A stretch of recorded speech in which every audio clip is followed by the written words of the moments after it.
Karen's jokes. They're not mine.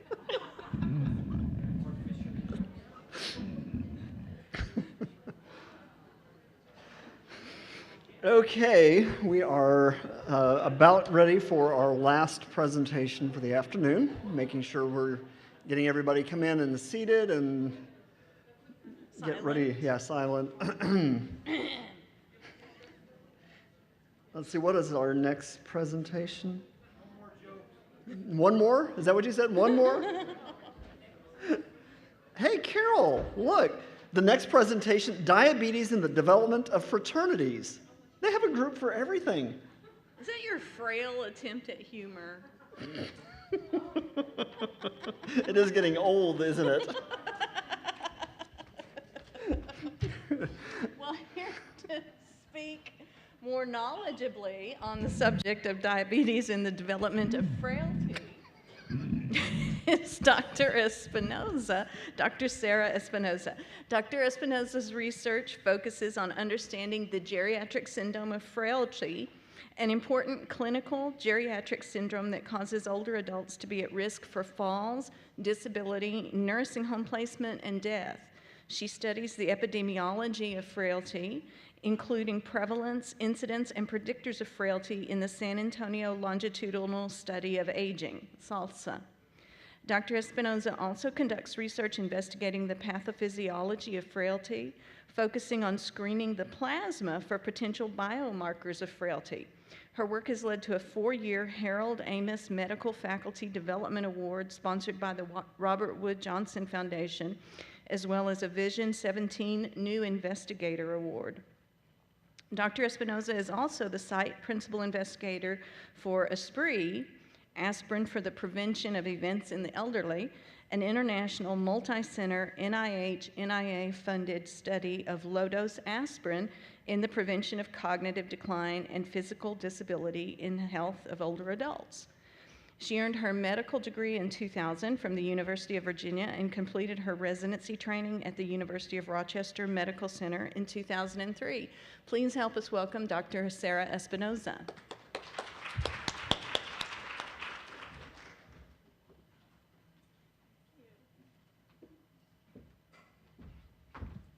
Okay, let's make sure this works. Well, that is just about the most lively introduction I've ever had. Comic relief, that was great. Thank you. I'm really happy to be with you all this afternoon. And I want to spend some time talking to you about frailty, which is something that's really near and dear to my heart. As you heard, that it's been a major interest of mine for several years.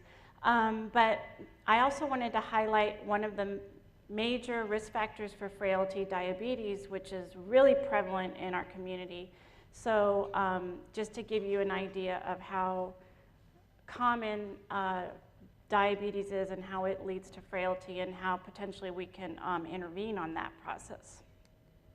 So first I'm going to go over a clinical scenario. I'm going to give you some aging and diabetes trends in the US, talk about frailty, disability, and then give you some intervention studies that have been conducted to look at older adults with obesity and diabetes, and then briefly some guidelines for treating older patients with diabetes.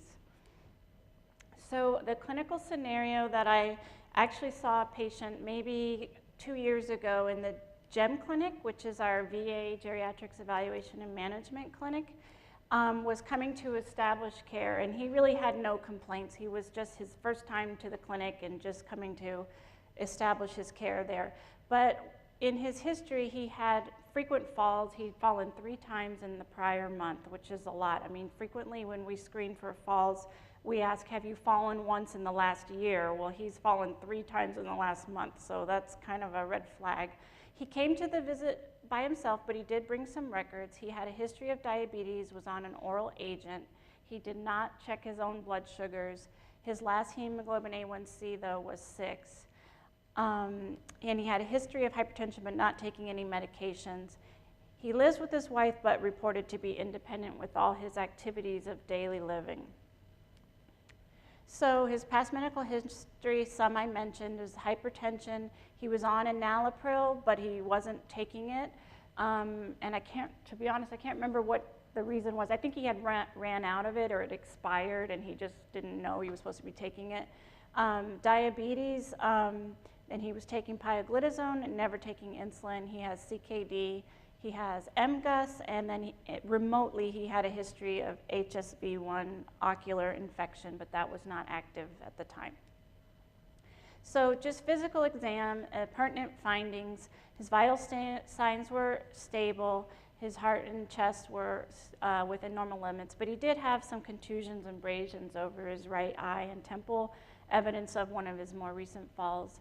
Neurologically, his cranial nerves were intact, but he did have reduced strength in the bilateral upper and lower extremities, and, but his deep tendon reflexes were intact, and he did have decreased sensation in both of his feet.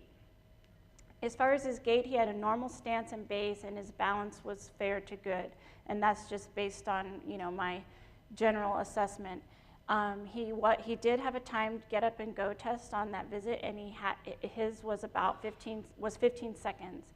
And typically, I mean, some people are different on this, but anything over 12 possibly, and if for sure probably 14 seconds indicates some mobility problems, and you may want to do some further investigation there. And then his mini mental state exam was 25 over 30. And typically 24 and under, we have some concern about cognitive impairment. So on laboratory, the important findings that we found was that his vitamin D level was low, and this is really common. You guys are probably finding this a lot in your own clinical practices. But everything else, his TSH was normal. He did have this elevated creatinine that I mentioned before, but electrolytes otherwise within normal limits. And he was not anemic. So my initial plan after seeing him actually was to hold his oral agent, because with an A1C of 6 and this history of falls, I really wasn't sure if potentially he was having some hypoglycemia contributing to falls. And I'm going to talk about this a little bit later, but you know, anytime we treat patients with diabetes, we have to worry about the potential risk of that, and hypoglycemia is one of the major ones. So I really wanted to hold his agent and have him check his sugars and come back in a week or two so I can see what his sugars are doing and if he's having episodes of hypoglycemia. And with his A1C of 6, I wasn't too concerned that he was going to get, you know, crazy out of control hyperglycemia on me.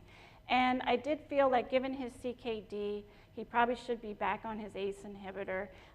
But I started him at a smaller dose. He was at 5 milligrams. I started him at teeny baby dose there. So in geriatrics, we start low and go slow. So that's our motto. When I was taking the history from him, I definitely got the sense that he could use some more knowledge about his medications. He didn't seem to know what was for what.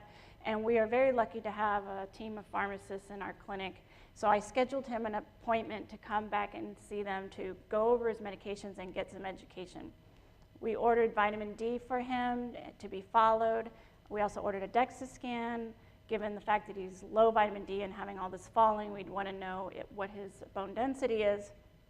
I also sent him to PT for evaluation and gait training. I believe he had had a CT already, and then later down the road, I thought he might be a candidate to see our GEM memory clinic. Well, subsequently, he had a head CT, which was negative, except for some old infarcts. PT saw him and prescribed some therapeutic exercises for lower extremity strengthening. They recommended an assistive device for walking, but he refused it, and this commonly happens because our patients don't want to appear old. So sometimes I have long conversations with my patients about, well, you may not want to look old, but you will, you know, you don't want to fall and really have an injury. And, you know, sometimes that's tough to get through. But anyway, he refused.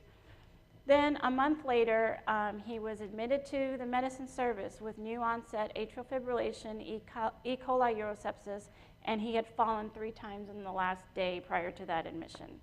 So during that admission, they rate controlled him. They did not anticoagulation because he has had so many falls and considered high risk for intracerebral hemorrhage from Coumadin. He developed delirium during his hospital stay, pulling at lines, etc. And during his stay, he became unable to transfer, ambulate without assistance, and from there he was discharged to a nursing home. So I present this case as an illustration to you of a person who saw me in the clinic who kind of was teetering on the edge, making it sort of okay, and then major event of the hospitalization, and he's no longer to make it okay anymore, and now he needs to go to a nursing home. And so I'm trying to, and this is a real patient, but I'm trying to, and I'm gonna go over this in a minute, but I'm gonna kind of describe to you this entity of frailty, and this patient I think exhibits frailty very well. So, but first, let's talk about, and this may be review, because I'm sure you guys have been going over this whole couple days, but aging and diabetes trends in the United States. So this is data from the US Census Bureau, and it just shows the projections of people over the age of 60 in the United States through the year 2030. And I probably should get a newer slide, but they actually have projections now through the year 2050.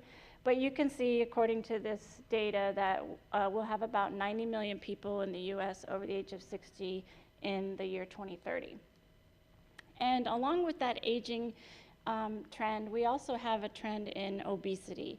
And this slide is always sort of a little bit shocking to me when you see it, but basically this is looking at, from 1990 through 2009, prevalence of BMI over 30, which is about 30 pounds overweight for a 5'4" person in the United States. And so if you look in 1990,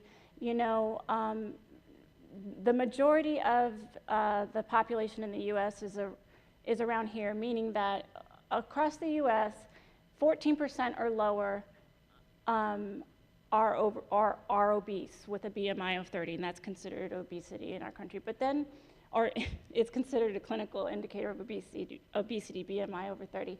But then as you look over the decades, you can see that those rates continue to climb. And now in 2009, you can see that a majority of the population is over here, where they were over here. And in the state of Texas, you can see that at least a quarter, close to a third of the residents are considered obese. So we have an aging trend, and we also have an obesity trend in the United States. This doesn't probably project as well as it could, but the basic gist of this slide is to show you that we know that abdominal obesity is probably more hazardous to your health than overall obesity, because central adiposity, or obesity that we carry around our midsection, is thought to have all kinds of inflammatory consequences that lead to cardiovascular disease and stroke, for example. And this is just showing you the rates of abdominal obesity, which is considered a waist circumference over 102 centimeters in men and 88 centimeters in women. And you can see that even in what would be considered this is an overweight category, not obese, BMI of 25 to 29, 25 to 30% of these individuals have abdominal obesity. And in a normal weight category, which is a BMI less than 25, I mean, it's a lot smaller percentages, but even some people who are considered normal weight would have what's considered central adiposity or increased waist circumference, which in and of itself is a major risk factor for cardiovascular disease and strokes. And I mean, it's been written about, and it's widely believed that the obesity epidemic is directly related to our current increasing rates of diabetes in the US. I'm not going to talk about children and adolescent obesity and diabetes, but I'm sure you're all aware that it's becoming increasingly common for children to be diagnosed with type 2 diabetes. So, but this slide just shows you the individuals who are diagnosed with diabetes since 1958 through, looks like 06, 07, and you can just see the rates climbing, and this coincides with the rates of obesity that I just showed you that started kind of in the mid-90s. And this one slide, I just want to highlight the fact that Mexican Americans, and I myself am also Mexican American, we have a very high prevalence and genetic predisposition to diabetes. And so not only do we have the environmental factors of obesity, but we have the genetic predisposition as well. My mother has diabetes, so I fight it every day. But this just shows the prevalence of diabetes in Mexican American individuals. On the left is the men, and on the right is the women, compared to non-Hispanic blacks or non-Hispanic whites. And you can see that although we're comparable with non-Hispanic blacks, both Mexican Americans and African Americans are higher than the Caucasian or non-Hispanic white population. And the only reason I present this to you is just because in our South Texas area, where a good majority of our patients are Hispanic and Mexican American descent, it's just something to keep in mind. So another thing that I want to point out is that diabetes is highly prevalent in the older population, and a lot of people maybe don't think about that. So while many people are diagnosed prior to the age of 65, they of course live beyond the age of 65 with diabetes. So if you look here, this is a figure looking at the percentage of people with diagnosed diabetes by age group, and this is the individuals over 65. It's estimated that 26, and actually there's more recent statistics saying about 26 to 30% of older adults have diabetes. And this is just showing you the number of new diagnoses of diabetes by age group. And so while less people might be diagnosed with diabetes over the age of 65, there's certainly greatest majority of people living with diabetes are older adults, and those are the people that we take care of. So this is a kind of conceptual pathway or framework that I use to think about how can diabetes lead to frailty or, poor health outcomes with aging in our older population. And so I put this together.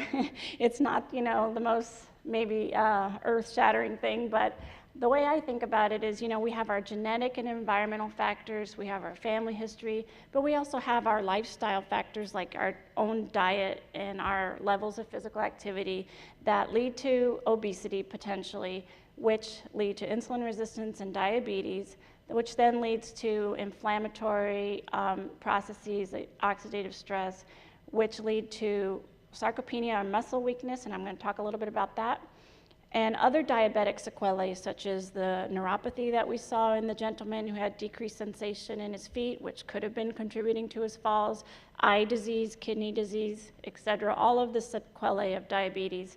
And all of this in turn leads to adverse health outcomes with aging and an entity of frailty that I'll be talking a little more in depth about. So frailty. So what is frailty? So a lot of people, we talk about frailty and we think we know it, but one of my mentors from my fellowship said to me, well, I know it when I see it, but not everybody sees what I see. So that's a good way to describe it. Up until about 2001, there really was no specific definition for frailty. Everybody kind of used their gestalt or feeling about what frailty is, but one of the leaders in the field that I had the pleasure of working with when I was a fellow developed a classification system to identify and define frailty. So I'm going to explain that to you now. But basically, frailty is considered a geriatric syndrome where people who are frail are at high risk for poor outcomes, like the gentleman that we saw. He's frail, he gets hospitalized, and he can't care for himself anymore, and he unfortunately becomes institutionalized. They're highly vulnerable to decline. They have poor tolerance to stress. Now, frailty tends to increase with age, but age alone doesn't predict frailty. And we can probably all think of an example of an older person, maybe even in their 90s, who is really robust, doing well, and is not vulnerable and teetering on the edge all the time. And then, although related, frailty is not really the same thing as multiple comorbid diseases, and it's not the same thing as disability. And I'll talk about that later, too. So Linda Fried is a researcher and public health researcher who was at Johns Hopkins when I was there for my fellowship, but now she's actually in Columbia, New York, and she's the dean of the School of Public Health there. But she's the one who laid the groundwork to develop the first most widely applied definition for frailty. Now, disclaimer, there are other definitions and models of frailty out there. It's not entirely agreed upon in the field, which is the best to use. It is controversial, but this model is the most widely used. And basically, she determined using a cohort study, data from a cohort study, that the presence of 3 or more of these 5 things are considered frail. Weight loss, which is unintentional, 10 pounds or more weight loss in the last year, self-reported exhaustion, low physical activity, weak hand grip strength using a handheld dynamometer, and slow walking speed. And again, as I mentioned, 3 or more would be frail, and she also had an intermediate category where 1 or 2 were pre-frail or intermediate, and 0, of course, is non-frail. And this phenotype she validated by looking at data from a very large cohort called the Cardiovascular Health Study. So what she did was determine who was frail or not frail or pre-frail at the baseline of the study, followed them over 8 years, and determined the outcomes based on the frailty classification at the baseline. And she found that those who were frail were much more likely than non-frail to have a fall, increased disability, become hospitalized, or die.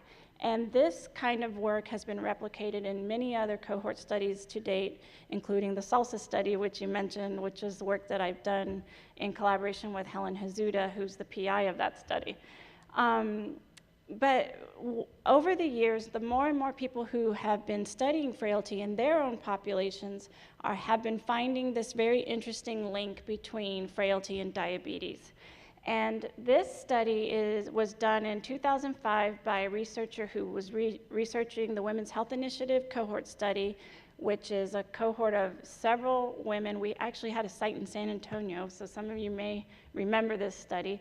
And they looked at the prevalence of prevalence of frailty by diabetes and also by obesity.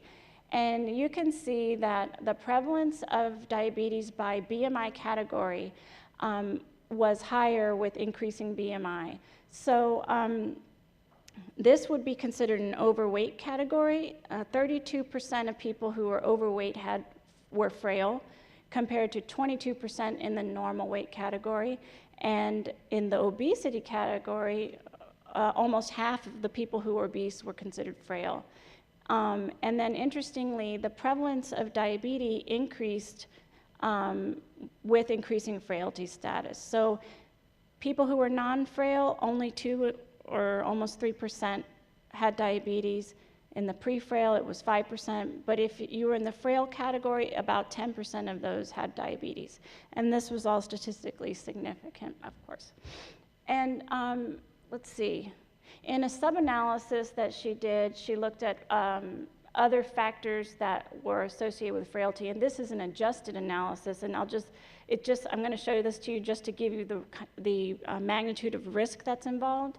So if you're overweight, which is a BMI of 25 to 30, your risk of being frail is about almost 4 times your risk if you're not overweight or if you're in the normal weight category. And if you have diabetes, your risk is almost 1.5 times of those who are not diabetic to be frail. So very clear link between obesity, diabetes, and frailty. So in the San Antonio longitudinal study of aging, I looked a little bit at these issues, and briefly I just want to tell you about this cohort. This was a really a very nice study conducted by, again, I mentioned Helen Hazuda. She's actually a professor of epidemiology at the Health Science Center, and she was, or continues to be, my research mentor when I came here, and she was the PI of this study. And actually this study was initiated in order to look at predictors of disability. But she had collected all of the data that I needed to characterize frailty in the cohort. So it was a really nice opportunity to work with her for me, and we've published several papers from this, so it was a win-win for both of us, I think. But basically, these individuals were recruited in the early 90s and followed over 3 follow-up exams. The average length of follow-up was about 10 years. They were aged 65 to 74 at the baseline, and what makes this study very interesting, that I'm not going to talk too much about, but it was a bi-ethnic cohort, such that it was comprised of approximately half Caucasians or non-Hispanic whites, and half Mexican Americans. So it's been a really interesting study to look at ethnic differences and lots of different outcomes.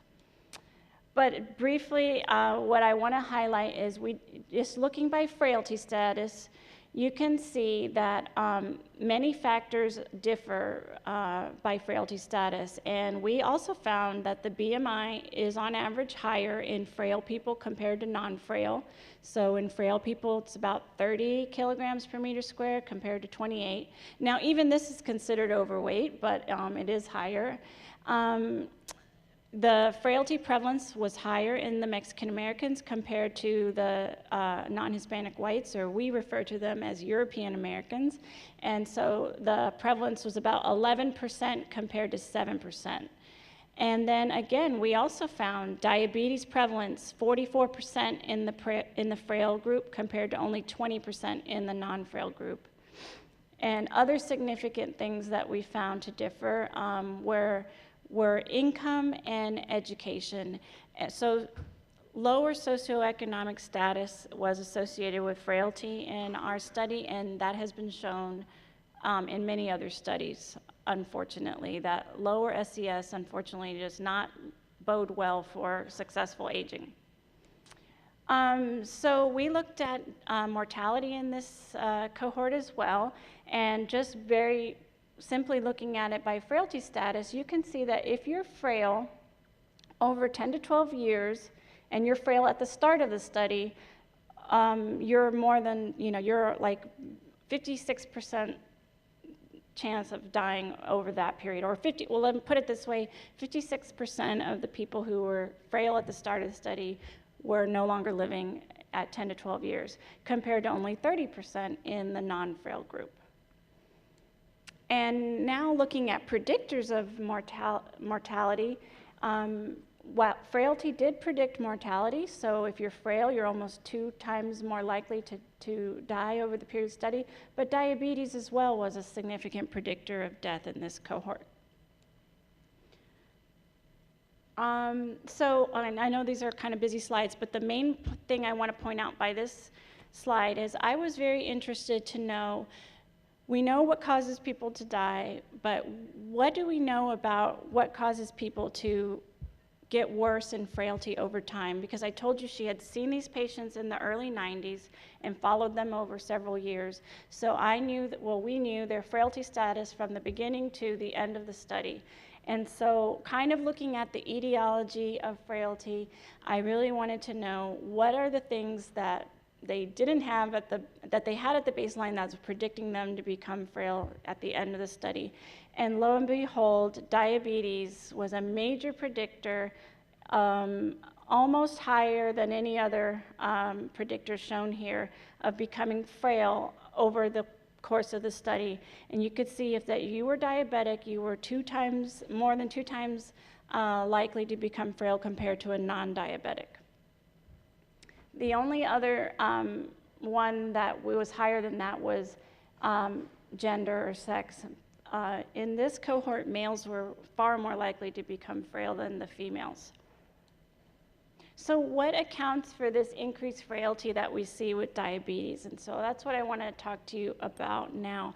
I'm going to be sharing with you some data from other studies that I haven't conducted, but I think are good studies and things that I'd like to be kind of moving into the future, working with Dr. Nicholas Musi, who is our new bar shop director. Some of you have probably seen his picture blasted out on the emails. And he's also our GREC director, and he happens to be a diabetologist, and he's very interested in metabolism and diabetes and insulin resistance with age. So I'm hoping to start to partner with him because I've become very interested over the last several years in the intersection between diabetes and frailty. So there's evidence to support the fact that older diabetics have decreased muscle strength and quality. And if you recall back to the criteria of frailty, one of them is decreased strength that we measure with a handheld dynamometer. Another one is walking speed, and those are, of course, directly related to muscle strength. And in this really interesting study, they looked at subjects in the health, aging, and body composition study. The patients were over the age of 70. And they looked at muscle quality, which is a proportion between the muscle strength and the amount of mass, right? So, you know, the better your muscle quality, you have more strength per mass of muscle there. And they also looked at muscle strength and then lean muscle mass. So if there's less fat in the muscle compared to others. And what they found was if you are not diabetic in these white bars, your muscle quality was higher than if you were a diabetic who's only had it for less than 6 years, or if you're a diabetic who's had it for over 6 years. So you can see that the muscle quality decreases sort of incrementally by non-diabetics, diabetics who've only been with diabetes for a few years versus diabetics who've had diabetes for over 6 years. And so this is in the leg, this is in the arm, and you see similar pattern in both men and women. So very good evidence to suggest that diabetes does not bode well for your muscle quality. And it looks from this data that that kind of effect accumulates over time, such that the longer you have diabetes, the more likely you are to have poor muscle strength and quality. And this shows the muscle quality by hemoglobin A1C. And so this is looking at, again, people who are not diabetic versus people who are diabetic but have a fairly controlled diabetes, which we actually look at a hemoglobin A1C of 7 or under as good control, but they used 8, versus people with what we would consider poorly controlled diabetes or an A1C over 8. And you can see that the muscle quality is linearly associated with your level of diabetic control. So some evidence to suggest that if unfortunately you do have diabetes, if you have better controlled diabetes, you may not have the unwanted effect of poor muscle strength and quality, which can eventually lead to frailty. Okay, so very briefly, I want to talk about disability because I mentioned before that frailty and disability are not the same thing. I moved the slides around a little bit, I'm sorry. I see you guys flipping and you're like, what is she doing? I just thought it would go better this way. Sorry, but they're in there somewhere. But diabetes is also a major contributor to disability. And although my main research interest has been frailty, this is also something very interesting to me. But question to you all is there really a difference between frailty and disability? And there really is. Unfortunately, I would have to say that I think in the literature, sometimes it gets a little confused. But I'm going to explain that difference to you now. So this is from that very first study by Dr. Freed, my former mentor that I mentioned. And she did something very interesting in that first Sentinel study that I talked to you about. And she characterized that cardiovascular health study cohort that I mentioned into people who were frail, people who are disabled, which she defined as an inability to perform one or more activity of daily living. Do we know what activities of daily living are? So that's self-care stuff, bathing, dressing, eating, toileting, etc. All the things that you teach your kids to do when they're babies. And then she also separated out people who had comorbidity, and by that she meant 2 or more of common age-related medical diseases like diabetes, hypertension, cardiovascular disease, stroke, etc. And interestingly, and I told you already the frailty criteria, which was 3 or more of those 5 things, right? Weight loss, low physical activity, self-reported exhaustion, low muscle strength, and slow walking speed.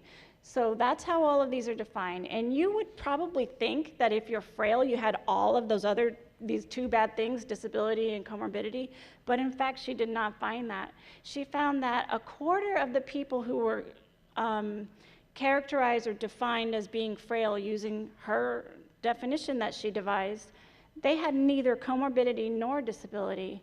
And in fact, only about 1/5 of them had all 3. And I just find that very interesting, that frailty is something that we know, I just showed you, is highly predictive of mortality, but yet it's not the same thing as being disabled and having a lot of comorbid disease. So I just like to show this because if there's anything that, well, there's 2 things I want you to leave with, but one of them is that frailty is not the same thing as disability and not the same thing as comorbidity. The other thing is I want you to leave with is that diabetes is a major predictor of frailty, but I've already been talking about that. So, well, I think in the interest of time, I'm gonna skip this slide, but suffice it to say, if you wanna review this later, this is the Institute of Medicine, more or less, definition of disability, of how you go from diseases to disability. And that's just for your reference. So I mentioned that diabetes is also a major predictor of disability, and this is just data from the N. Haynes cohort showing you that if you are diabetic, you're much more likely than a non-diabetic to have difficulty in these types of mobility types of tasks. So walking a 1/4 mile, climbing up steps, doing housework, etc. And I don't need to go through this in great detail, but this just one figure I can show to illustrate that in women, if you're diabetic, you're almost twice more likely than non-diabetics to have difficulty in walking a 1/4 mile. So, yes, yes. And well, okay, so that would be, you could do it with difficulty, but this is like you're just totally unable to do it. If you're diabetic, you're almost 3 times more likely to say, I can't even walk a 1/4 mile. So this is just data to show you that diabetes is a big predictor of disability as well. Now this is different data, but it's showing you kind of similar to those graphs I was showing you before, that diabetes seems to have an interaction effect with age as well.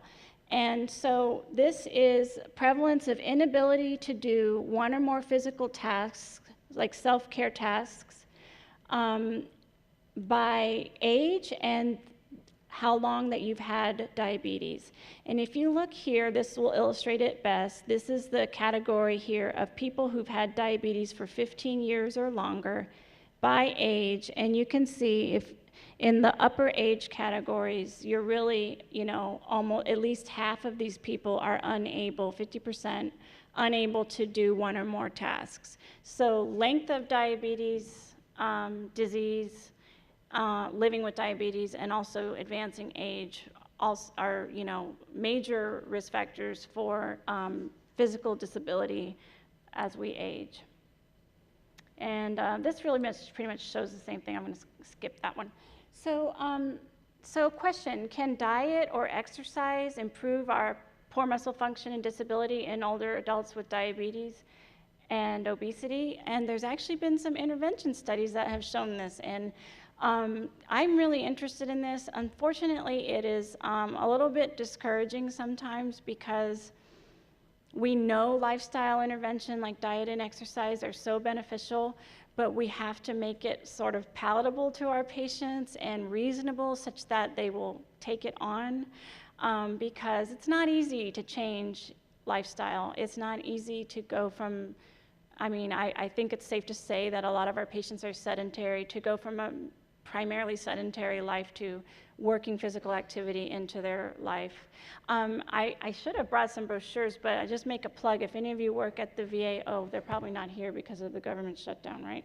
Okay, but we have a walking clinic at the VA in our geriatrics clinic where that is our main focus, is to help our older patients become more physically active. And it's not easy, as I was saying, but I think if we could get more of our patients to buy into it, we can make such a great impact, far more than medications can do. But, okay, so this is a study that looked at the effect of resistance training, so weight training, and found that it improved glycemic control in older adults. So they had 29 older patients who were overweight or obese, who were previously sedentary, like most of our patients. They had diabetes for at least 6 months, and their A1C was between 7 and 10, so not well controlled. And they randomized these patients to either resistance training with a weight loss regimen or weight loss only. And there was really no control group that they didn't do anything. So those were the two groups. And they found that the people who were in the resistance training and weight loss group in the black bar, they had a far better change from their baseline compared to the weight loss only group on their weight loss and also their hemoglobin A1C. So they were able to lose weight and also improve their diabetes control. And things that the key measures that they found to improve over the period of the study were they improved their lean body mass, they improved their upper body and their lower body strength. And as I mentioned before in the frailty definition, grip strength and walking speed are two of the main characteristics of frailty. If we're improving upper body and lower body strength, we are directly impacting one of the frailty criteria. And so you are making an impact on a person's real risk factor for decline in the future. So I just think that's very powerful. Another study, which is interesting, by Dr. Villarreal, who I had the opportunity to meet a few years ago, looked at the effect of diet and exercise to improve function and quality of life in obese older adults. And he looked at 40 obese, and their average BMI was pretty high. 40 is considered kind of more than an average obese person, who were over the age of 70. And all of the patients had some impairment in their functional status or ability to do their own activities at the baseline. And that's really key, because when I counsel patients about the importance of exercise, sometimes they're saying, but I already, I can hardly walk, and you're telling me I should walk? Yes, I'm telling you should walk because you will walk better. So this is a study that actually showed that. But he randomized these people who were already impaired to diet and exercise, which included group exercise, and they focused on flexibility, endurance, strength, and balance, and a control group where they only really did the diet and activity, but they did not do the weight loss. And he found that he was able to impact on all of these factors. And I mean, the actual numbers are maybe not so important, but he was able to show improvement in body weight, fat mass, their physical performance, their VO2 max, which is a measure of their cardiovascular performance, and all of these things, but knee flexion strength, that's strength. But down here in vitality, this was a measure that they use for quality of life, and that improved as well. So these people were able to improve their function, their strength, and they felt better as well. So that was really cool too. So what I try to tell my patients is it may be kind of hard at first, and you don't have to like overdo it in the beginning, just same thing, start low and go slow. And I promise you, if you stick with it, within 2 or 3 weeks, you will feel better.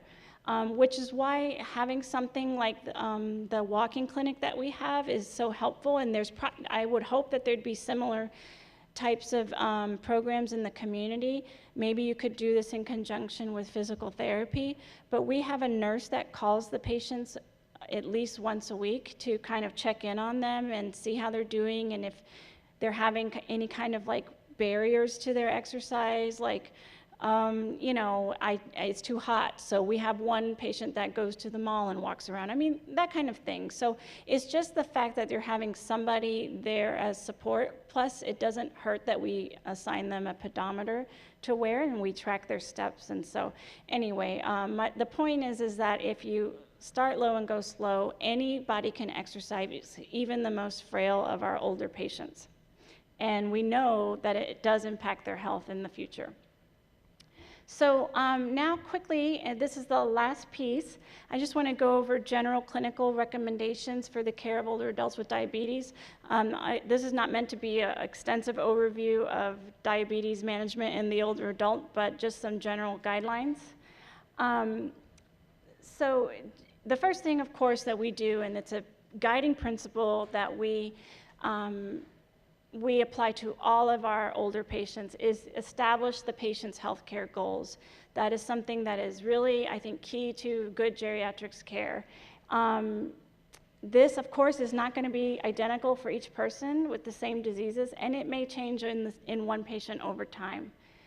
But another good thing to do is to, not to be morbid, but you want to get an idea of the patient's health state at the time that you're assessing them, and estimate as best you can their estimated life expectancy, because that's going to determine how you treat their diabetes and maybe even, well, most likely other diseases as well over in the future.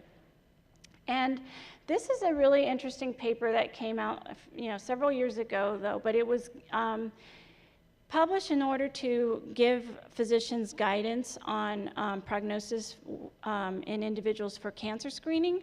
So as our older patients are living longer, a lot of the guidelines don't maybe always apply to an older group because they haven't really been looked at in older patient population.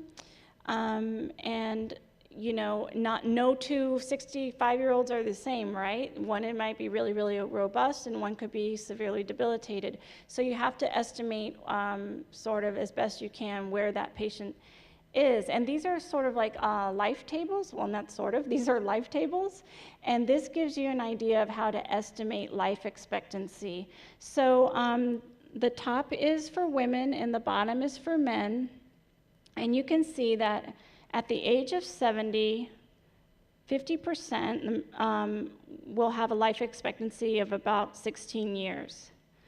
The top 25th percentile, which would be more robust people, their life expectancy would be longer. So 25% will have a life expectancy of more than that, 21 years. But if you have a lot of comorbid disease, disability, other medical problems, you would probably be in the lowest percentile here. And in that case, of course, your life expectancy is thought to be lower. So it'd be a little less than 10 years. So this is a good, I guess, thing to, I know it does sound really morbid to have like life tables in your pocket, but if you're trying to figure to yourself, okay, I have an 85-year-old patient here who's really not healthy and really not doing well, what's the value of doing X? You can insert anything you want in this patient. Well, if he's not doing well and he's not that healthy, and so his life expectancy is likely to be 3 years or less, is the thing you're making the decision on likely to have an impact within 3 years? If not, I would say, don't do it, right? So I just think it's a really handy tool because, again, as I say, all these clinical guidelines that are published are not geared to an older population, right? They're geared to a middle-aged, pretty healthy population. So as geriatricians and people who take care of older adults, we have to make decisions on everything, keeping the patient's overall health status in mind, also keeping the patient's goals and wishes in mind too, because if the patient says, well, I don't care, I really want this, whatever, of course you have an informed discussion with them about it and explain to them, you know, what you think the risks and benefits are. But we don't just make decisions without talking with the patient, is what I'm trying to say. So, but if you have a healthy patient whose life expectancy is 20 or more years, on the flip side, you would probably, even though they're 70, you would treat them as a relatively younger patient. You wouldn't, you know, this helps us get away from this sort of ageism that I think often happens. Sometimes even when we're sending patients to subspecialists for referrals, they're like, well, he's 70 and we're not going to do that. Well, yeah, he's 70, but he's so healthy and he's really active, et cetera. So I know I'm kind of getting a little long-winded, but I'm really passionate about this. So anyway, okay, so moving on, you would kind of get a sense of someone's life expectancy based on their life table and their other chronic conditions and their general health status. And then for people who have good overall health and function, I would even say, you know, obviously more, you know, at least 5, with a life expectancy of 5 years or more, the American Geriatric Society recommends intensive glycemic control. So they have, you would shoot for the same target as you would in a younger population. So you would shoot for a hemoglobin A1C of 7 or lower. But if someone is frail, has a lot of other comorbid conditions, maybe are not that adherent to their regimens, and has a lot of risks to intensive management, like, you know, drug-disease interaction is a big one. We're adding a disease like metformin, and they have little kidney disease, and that could cause them to have more kidney disease, et cetera. You know, and of course, shorter life expectancy, and I just showed you a handy tool to kind of estimate that. You would have a less stringent target. You're not shooting to really get their A1C less than 7. You're okay with an A1C around 8. Now, it's probably not good for them to be up at 10 or more because that has adverse consequences, of course, but this is just what the American Geriatric Society currently recommends as far as diabetes management in older patients. Again, also, we recommend physical activity. So this is just actually what the American College of Sports Medicine and the American Heart Association recommends for older patients. So, you know, this is maybe ambitious for some of our older patients, but this is what's recommended, and again, you start low and go slow. Now, in patients with diabetes who may have neuropathy, and a lot of them do, actually some exercises are not as recommended.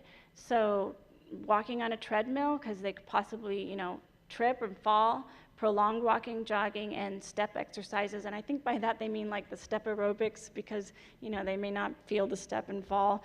And I mean, I personally am not very good at step aerobics too.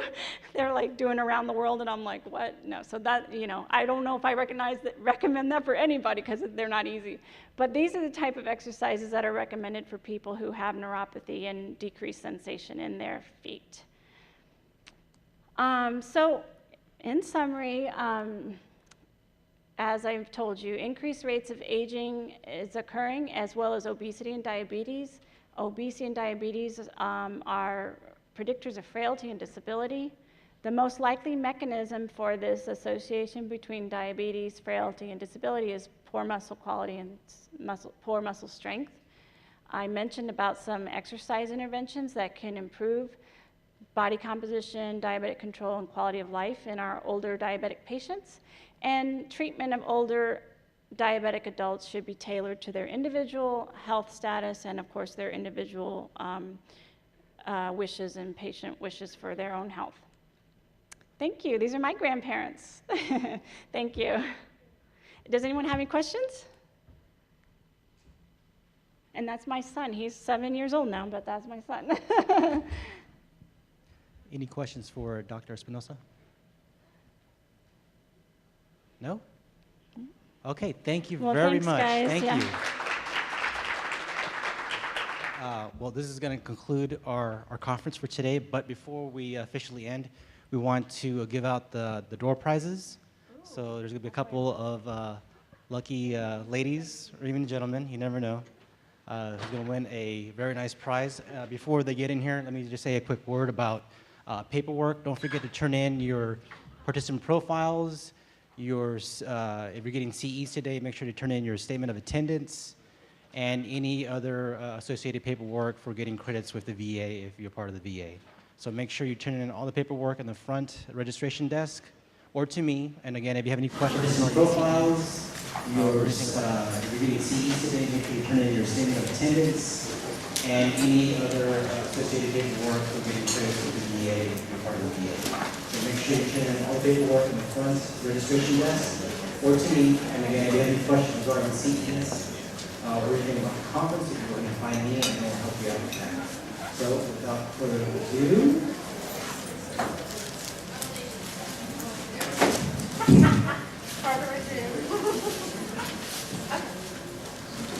thank you all for waiting. We appreciate your attention. As you know, our vendors contribute to the door prizes, and the first door prize was handmade jewelry. This was the booth at the end of the hall. C2N sales. This goes to Diane Ferguson. We'll be in touch. Thanks. Diane, are you? Woo! And again, if you're not in attendance, we will draw another name. The next gift was a gift bag from Air Force Village, Louise Hillman, and this goes to Irene Garcia. Come forward, please. The next one is a gift basket from Caring Companions, and this goes to Kasavi Brooks. Yay! Is Kasavi here? Draw another one. Okay, which one will she draw? Julie Sakalakos. Hey, Julie. Yay, Julie's here. All right. The next is a jewelry of your choice from Jesus, and this goes to Michelle Weitzer. There she is. All right, Michelle.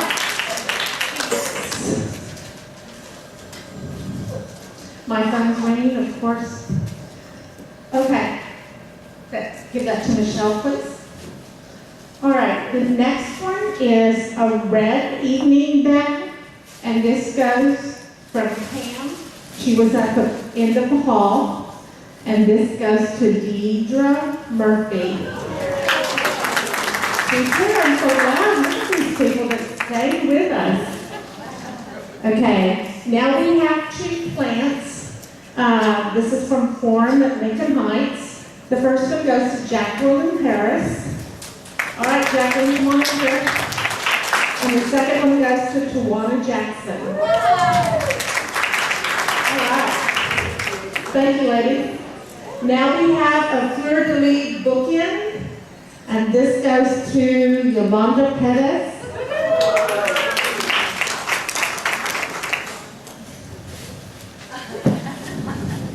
that's the lucky area right here.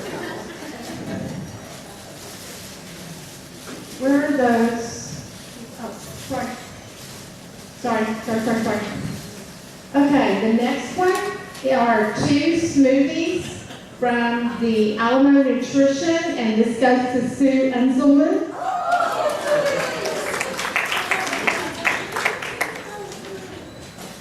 Another set of fleur-de-lis bookends, and this goes to Magna Morales. All right, Magna's here. That's the pharmacist. The next one is another jewelry of your choice from Jesus, and this goes to Bertha Franklin. Okay, then we have a door decor, and this is in autumn leaves, and this goes to James Chandler. James was here before I got here. He's been here since 6:15. Then we have a Thanksgiving centerpiece. This includes 2 candle sconces and a light in the middle, and that goes to Nancy Akins.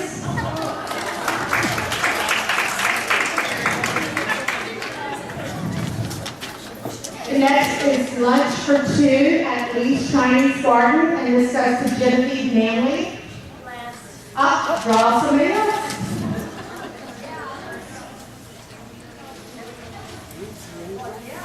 Bruce Lisbelt.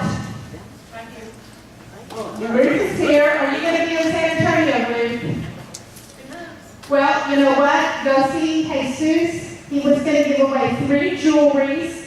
So you're the third, and I will tell him. So we'll draw another name because Ruth lives in Houston? Lake Jackson, Texas. Thank you for coming all the way here. So draw somebody else for the Lee's lunch. Janet Gantier? I don't know how to pronounce it. Ganthier? Janet? Gantier. I'm so sorry. I'm sorry. Thank you, Janet. Okay, and the last prize, where did my list go? My brain, here it is, I'm sorry.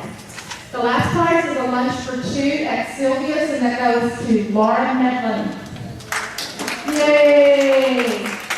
Thank you.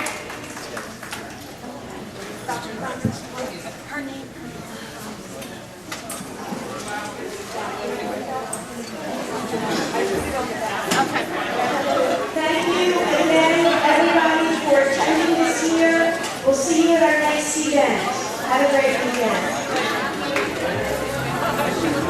Russell and Carol.